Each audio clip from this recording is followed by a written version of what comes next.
జై శ్రీరామ్. శ్రీమాత్రే నమః. శ్రీ గురుభ్యో నమః. నవంబర్ 2వ తారీఖు నుంచి నవంబర్ 8వ తారీఖు వరకు ఈ వారం యొక్క గోచార గ్రహస్థితుల ఫలితాలు. గోచార గ్రహస్థితుల ఫలితాలు తెలుసుకోవడానికి ముందుగా గోచారంలో ద్వాదశ రాశుల్లో గ్రహాల స్థితిగమనాలు ముందుగా మనం పరిశీలిద్దాం. కర్కాటక రాశిలో దేవగురువైన బృహస్పతి వారి సంచారము, సింహరాశిలో కేతుదేవుని సంచారము, కన్యా రాశిలో శుక్రాచార్యుల వారి సంచారము. శుక్రాచార్యుల వారి సంచారం కన్యా రాశిలో 2వ తారీఖు వరకే ఉంటుంది. అంటే వీక్ స్టార్టింగ్ ఆదివారం వరకే ఉంటుంది. మిగతా రోజుల్లో ఆయన అంటే సోమవారం నుంచి కన్యా రాశి నుంచి తులారాశిలోకి ఆయన అడుగు పెడుతున్నారు.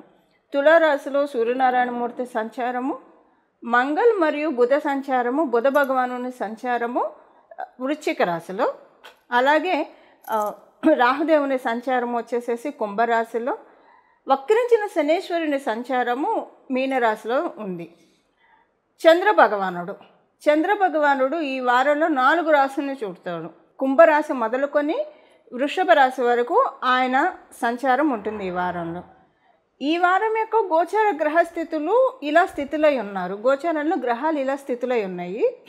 గోచారంలో ఈ గ్రహగమనాలను అనుసరించి ద్వాదశ రాశుల వాళ్ళకి, ద్వాదశ లగ్నాల వాళ్ళకి ఫలితాలు మనం చూద్దాం.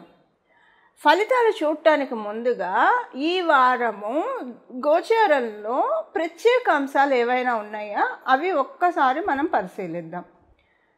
ఈ వారం చాలా ప్రత్యేకమైన విశిష్టాంశాలు చోటు చేసుకొని ఉన్నాయి మనకి గోచారంలో. అదేంటంటే 2 కేంద్రాల్లో 2 గురువుల సంచారము. అంటే 3వ తారీఖు నుంచి దైత్య గురువైన అసురు గురువైన శుక్రాచార్యుల వారి సంచారము ఆయన స్వక్షేత్రమైన మీనరాశిలో జరుగుతుంది. అలాగే గురు భగవానుడి సంచారము కర్కాటక రాశిలో. సో వీళ్ళిద్దరూ కూడా పరస్పర కేంద్రాల్లో ఉన్నారు. మనం కాలపురుషుడు కుండలిలోంచి చూస్తే చతుర్థ సప్తమ స్థానాల్లో పరస్పర కేంద్రాల్లో వీళ్ళ సంచారం ఉంది. అలాగే మంగళ్ ఇంకొక ప్రత్యేక అంశం ఏంటంటే 3 గ్రహాలు స్వక్షేత్రంలో ఉన్నాయి. అది దైత్య గురువైన శుక్రాచార్యుల వారు తులారాశిలో, మంగళ్ వృశ్చిక రాశిలో ఆయన స్వక్షేత్రం, అలాగే రాహు భగవానుడు ఆయనకంటూ ఒక రాశి ఉండదు, షేర్ చేసుకుంటాడు. ఆయన షేర్ చేసుకునే రాశి అయిన కుంభరాశిలో ఆయన స్థితిలో ఉన్నారు. 3 గ్రహాలు స్వక్షేత్రంలో ఉన్నాయి, 2 గ్రహాలు పరస్పర కేంద్రాల్లో ఉన్నాయి. అలాగే ఒక గ్రహం ఉచ్చ స్థితిలో ఉంది. అంటే దేవగురువైన బృహస్పతి ఉచ్చ స్థితిలో ఉంది. ఇన్ని ప్రత్యేక అంశాలు కూడి ఉన్నాయి. ఈ ప్రత్యేక అప్పుడు ఖగోళంలో గోచారంలో గ్రహగమనాలు మధ్యలో ఇలా ప్రత్యేక స్థితి గమనాలు ఉంటూనే ఉంటాయి. కానీ ఒక్కొక్కసారి ఈ ప్రత్యేక స్థితి గమనాలు అరిష్టాలకి దారితీస్తుంది, ఒక్కొక్కసారి ఈ స్థితి గమనాలు శుభత్వానికి దారితీస్తుంది. ఇప్పుడు శుభత్వానికి దారితీస్తూ ఉంది. అంటే చాలా మంచి ఒక కర్టన్ రైజర్. ఇది ప్రతి ఒక్కళ్ళకి అప్లికేబిలిటీ ఉంటుందండి. ద్వాదశ రాశుల వాళ్ళకి, ద్వాదశ లగ్నాల వాళ్ళకి యూనిక్గా అప్లికేబిలిటీ ఉంటుంది ఈ శుభాంశ అనేది. ఇప్పుడు మీకు ఒక మాటలో చెప్పాలంటే ఈ కోవిడ్ ఇవి వచ్చినప్పుడు ఎలాగైతే చాలామంది ఎఫెక్ట్ అయ్యారో, అది సపోజ్ గోచారం అనుకుందాం, ఎంతమంది ఎఫెక్ట్ అయ్యారు. సో అలాగా మంచి వచ్చినప్పుడు కూడా అందరికీ ఎఫెక్ట్ ఉంటుంది కదా. ఈ మంచి ఇప్పుడు గోచారంలో ఉన్న మంచి అందరికీ ఏదో ఒక రకంగా ఎఫెక్ట్ చూపిస్తుంది. అయితే కొంతమందికి వాళ్ళ జన్మజాతకం బాగా వీక్గా ఉంటే అప్పుడు ఇది తీసుకోలేరు. దానికోసం మనం అంటే పూర్తిగా తీసుకోలేరు, అసలంటూ తీసుకుంటారు. ఒక 30% అయితే తీసుకుంటారు, 40% తీసుకుంటారు. కానీ 70% తీసుకోవడానికి ఏం పరిహారం చేయాలో మనం చూద్దాము. దానితో పాటు అసలు జన్మజాతకం బాగున్న వాళ్ళు కూడా ఇవి మంచి ఫలితాలు తీసుకోవాలంటే ఏ పరిహారం చేసుకోవాలో కూడా మనం పరిశీలిద్దాము. కుంభరాశి, కుంభలగ్నం. కుంభరాశిలో పుట్టిన వాళ్ళకి, కుంభలగ్నంలో పుట్టిన వాళ్ళకి ఇప్పుడు నేను చెప్పిన గోచారంలో ఉన్న శుభత్వాల్లో ఒకటి మీ రాశిలో ఉన్న రాహు భగవానుడు కూడా ఇన్వాల్వ్ అయి ఉన్నాడు. అలాగే మీకు షష్ఠ స్థానంలో ఉన్న గురు భగవానుడు కూడా ఉన్నాడు. వీళ్ళిద్దరూ మేజర్ ట్రాన్సిటింగ్ ప్లానెట్స్ కావడం వల్ల అంటే మనకి గోచారంలో ముఖ్య భూమికను పోషించే గ్రహాలు, అన్ని గ్రహాలు ముఖ్య భూమికనే పోషిస్తాయి. కాకపోతే ఎప్పుడైనా సరే గురుకేతువులు, శని, రాహువులు ఇంకా ముఖ్య భూమికను పోషిస్తాయి.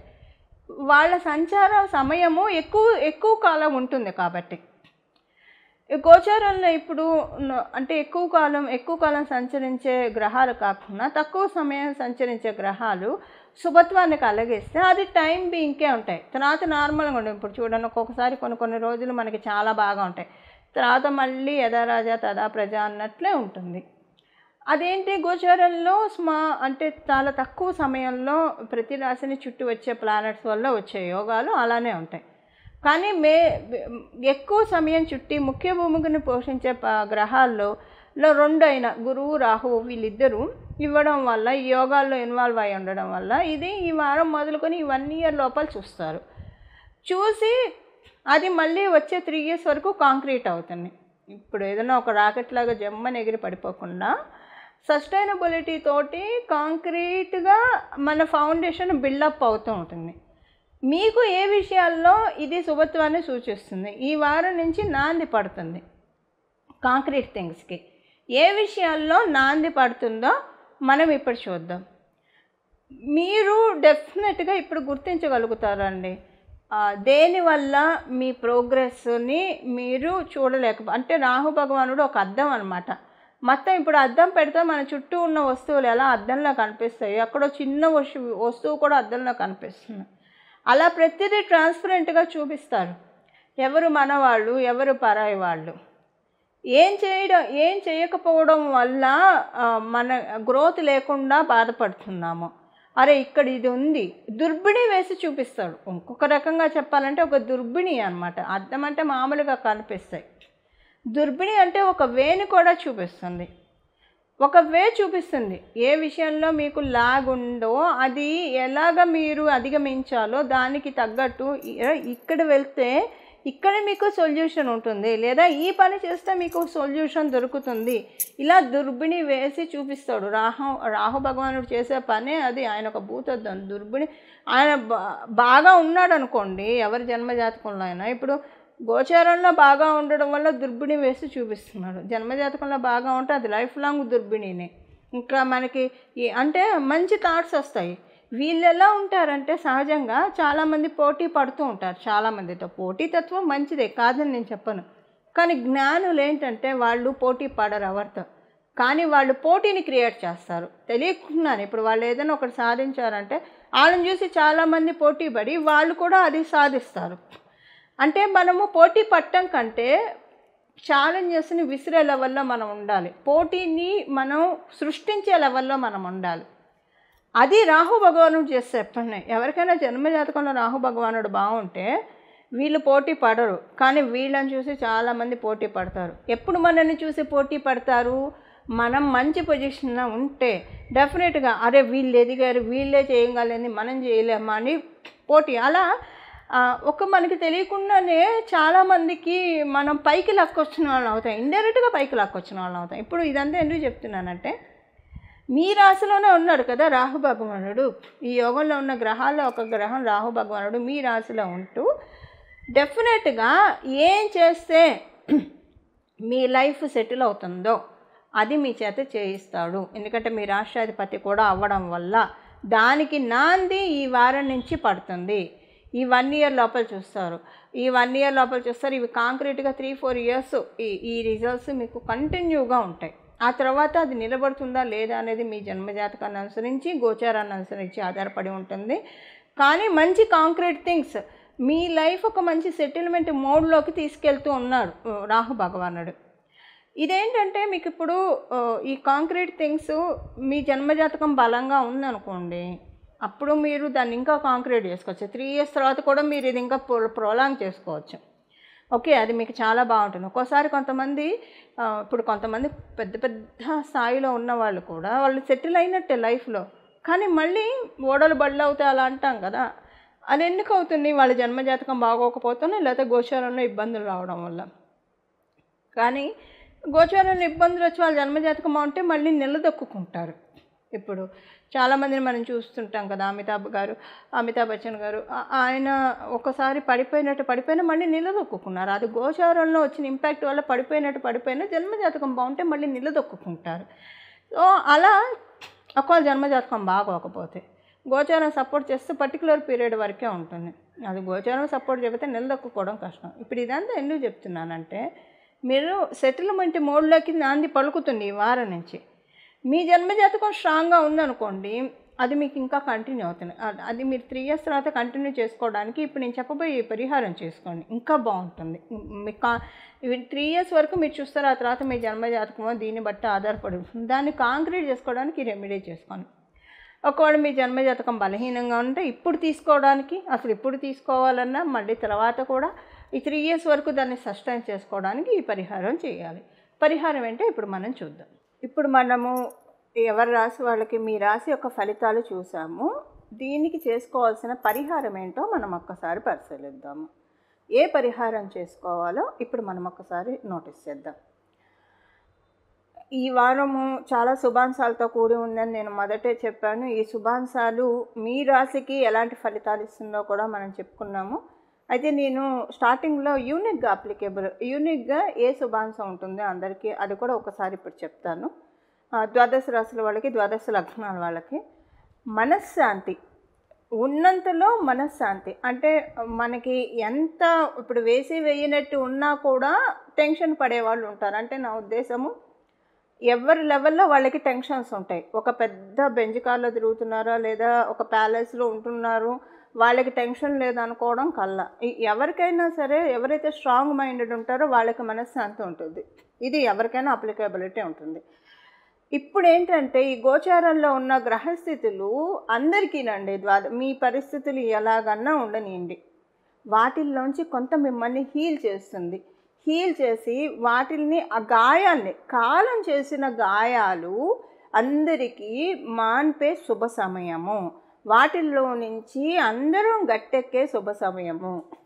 ఒక రకంగా చెప్పాలంటే అందరికీ ఏదో ఒక అంశంలో, అంటే పర్టికులర్గా ప్రతి ఒక్కళ్ళకి యూనిక్గా అప్లికేబిలిటీ అయ్యే పాయింట్, మన లైఫ్లో ఏదో ఒక ఆస్పెక్ట్లో కంప్లీట్గా మనశ్శాంతి అయితే ఉంటుంది. ఇది ఇక్కడి నుంచి స్టార్ట్ అవుతుంది. కాకపోతే ఇందులో మనకి మేజర్ ప్లానెట్స్ కూడా ఇన్వాల్వ్ అయి ఉన్నాయి కదా. ఇప్పుడున్న ఈ శుభాంశాలు అంటే గురు భగవానుడు అలాగే రాహుదేవుడు కూడా ఇన్వాల్వ్ అయి ఉండడం వల్ల వీళ్ళిద్దరికీ చాలా కాలం సంచారం చేస్తారు. గురు భగవానుడు సంవత్సర కాలం పాటు ఇలా సంచారం చేస్తారు. కాబట్టి ఇప్పుడు మనం తెలుసుకున్న ఈ శుభాంశాల్లో పెద్ద గ్రహాలు కూడా ఇన్వాల్వ్ అయి ఉన్నాయి. కాబట్టి ఇక్కడి నుంచి మొదలుకొని ఈ రాబోయే సంవత్సరంలో ఈ ఫలితం మీరు చూస్తారు. ఏదో ఒక ఆస్పెక్ట్ ఆఫ్ మీ లైఫ్లో ఏదో ఒక విషయంలో పరిపూర్తిగా మనశ్శాంతి దొరుకుతుంది. ఒకవేళ ఉదాహరణకి మీ జన్మజాతకం చాలా బలంగా ఉంటే ఒక 4-5 అంశాల్లో మనశ్శాంతిగా ఉంటుంది, అంటే తృప్తిగా అనిపిస్తుంది.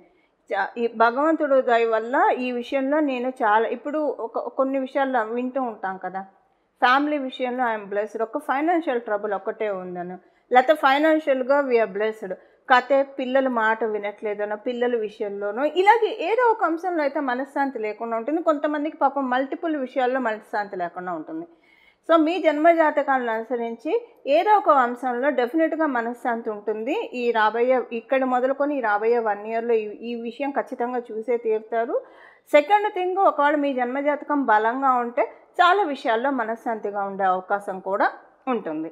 అది మళ్ళీ మీ జన్మజాతకాన్ని అనుసరించి ఉంటుంది.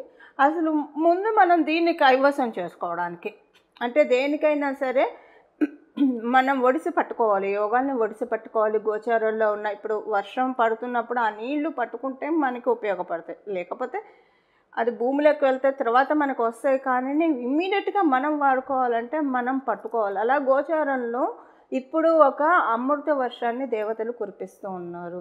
ఈ అమృత వర్షాన్ని ఖచ్చితంగా పట్టుకోవడానికి మనం ప్రతి ఒక్కళ్ళం కూడా ప్రయత్నించాలి. దానికోసం చేయాల్సిన పరిహారం ఒక్కసారి మనం ఇప్పుడు చూద్దాం. ఈ పరిహారం మీరు నిత్యం దైవధ్యానం చేసేవాళ్ళు, ప్రతినిత్యం ఏదో ఒక ఆలయం సందర్శించే వాళ్ళు అయితే అసలు ఇంకా ప్రత్యేకించి ఏం చేయక్కర్లా, అది చేసుకుంటే సరిపోతుంది. కానీ ఇలా అందరికీ కుదరకపోవచ్చు. అంటే మామూలుగా చేసి దీపారాధన చేసి దండం పెట్టుకొని వెళ్తారు. కొంత టైము భగవంతుడికి కేటాయించలేని వాళ్ళకి ఇప్పుడు అందులో ఇప్పుడు మనం కార్తీక మాసంలో ఉన్నాం కాబట్టి ఈ నామాన్ని జపించుకుంటే చాలా చాలా మంచి ఫలితాలు మనం చూస్తాము. అదేంటో ఇప్పుడు మనం చూద్దాం. ఇప్పుడు ఉంటున్న ఈ శుభత్వంలో మనకి మేజర్గా స్టార్టింగ్ శుభత్వం గురు భగవాను నుంచి దేవగురువైన బృహస్పతి నుంచి స్టార్ట్ అవుతుంది. తర్వాత సెకండ్ ప్లానెట్ దైత్య గురువైన శుక్రాచార్యులు వారు మేజర్ గురువులు ఇంపాక్ట్ ఉండడం వల్ల పరమశివుణ్ణి ఈ నామంతో కనుక ప్రతిరోజు కూడా మనసులో, ఇప్పుడు మీరు ఓంకారం చేర్చైతే స్నానం చేసిన వెంటనే జపించాలి ఒక 108 సార్లు అలాగా. లేదు మనం రోజు జపించుకుంటామంటే అప్పుడు ఓంకారం చేర్చకుండా ఉత్తనామాన్ని జపించుకోవచ్చు. ఎప్పుడైనా ఉత్తనామం అయితే అంటే బీజాక్షరాలు చేర్చకుండా నామజపానికి ఎలాంటి దోషం ఉండదు, ఎప్పుడైనా జపించవచ్చు. అందుకే కదా మనం పేర్లు పెడతాము, నారాయణ అనో, లేదంటే శర్వాణి అనో, దుర్గా అనో, భవానీ అనో, ఇలా మనం భగవంతుడి పేరు పెడతాం. ఇప్పుడు ఈ టైంలో ఉన్న ఈ అమ్మవారి పేరు పిలవకూడదు అలా ఏం పెట్టుకోం కదా. అందుకే నామ జపానికి ఎప్పుడు తప్పు ఉండదు.